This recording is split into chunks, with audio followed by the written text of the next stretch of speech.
రంగారెడ్డి జిల్లా గండిపేట మండలం నార్సింగి విలేజ్లోని ముష్కిన్ చెరువును కాపాడాలని హైడ్రాకు స్థానికులు కృతజ్ఞతలు తెలిపారు.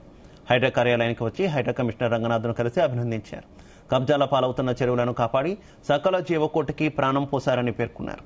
చుట్టూ ఎత్తైన అపార్ట్మెంట్లు మధ్యలో ఉన్న ఏకైక చెరువు కబ్జాల పాలవుతుందని తామంతా ఆందోళన చెందామని, హైడ్రా చెరువును రక్షించడంతో ఊపిరి పోసుకున్నామన్నారు.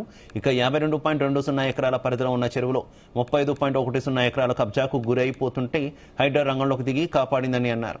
చెరువు FTL పరిధిలో గుడిసెలు వేయించి ఆ స్థలాన్ని కాజేయాలనుకున్న వారి ప్రయత్నాలకు హైడ్రా అడ్డుకట్ట వేసిందన్నారు. 52.20 ఎకరాల మేర చెరువును అభివృద్ధి చేసి పర్యావరణ పరిరక్షణ చర్యలు చేపట్టాలని స్థానికులు హైడ్రాను కోరారు.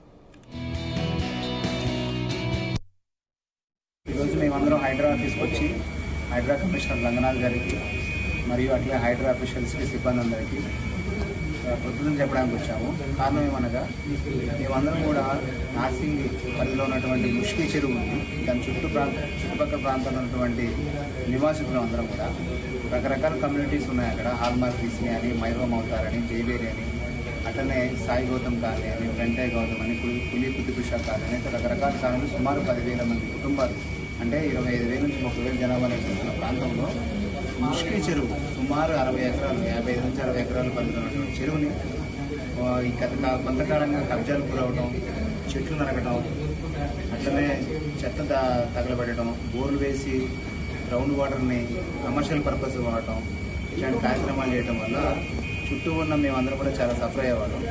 సో ఈ పరిస్థితి నుంచి మేము ఎలా బయటపడాలా అని చెప్పని లోపల ఉన్న అధికారులకి, లేకపోతే సిబ్బందికి, మున్సిపల్ సిబ్బందికి, పోలీసు వారికి పలుమార్లు ఫిర్యాదు చేయడం జరిగింది.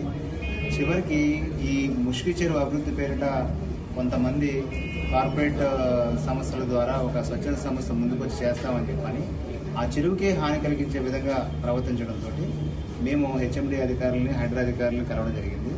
అప్పుడు హైడ్రా కమిషనర్ రంగనాథ్ గారు స్వయంగా 2 నుంచి 3 సార్లు సందర్శించి ఆ చెరువులో జరిగిన తప్పుల్ని సరిదిద్ది ఈ రోజున ఆ చెరువుకి చుట్టూ ఉన్నటువంటి ఏదైతే FTL పరిధిలో ఉందో దాన్ని ఫెన్స్ వేయించడం జరిగింది.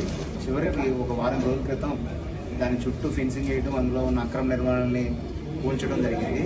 సో దానికి సంతోషంగా మేమందరం చాలామంది, ఆల్మోస్ట్ 50-60 మెంబర్స్ రకరకాల కాలేజ్ వచ్చి సార్కి, అలాగే సిబ్బందికి, అలాగే హైడ్రా ఆఫీషియల్స్కి మనస్ఫూర్తిగా ధన్యవాదాలు చెప్పుకున్నాము. అలానే చెరువును మిగిలింది కూడా డెవలప్ చేయమని కూడా అభ్యర్థించాము.